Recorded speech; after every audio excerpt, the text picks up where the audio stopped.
Ce président qui ose interrompre devant les caméras dans le bureau ovale son hôte, son homologue américain.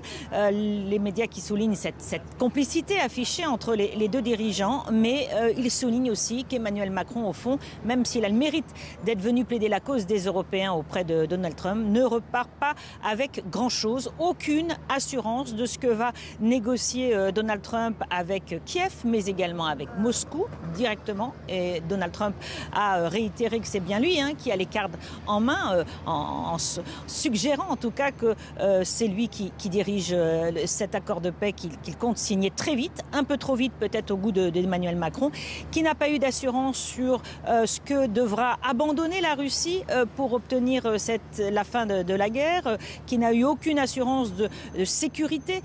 Il est prêt, il l'a dit, à partager le fardeau sécuritaire de l'Europe, mais il ne sait pas si les Américains restent engagés. Donald Trump n'a pas dit pour autant qu'il retirait par exemple les troupes déployées en Europe. Il n'a pas dit qu'il interrompait la livraison des armes prévues à l'Ukraine, mais il a été très clair. Pas question donc de nommer Moscou comme l'agresseur dans cette guerre. C'est lui qui va négocier cet accord de paix. Et pas un mot non plus sur les territoires ukrainiens occupés par la Russie, alors qu'Emmanuel Macron évidemment tient à défendre la souveraineté territoriale de l'Ukraine.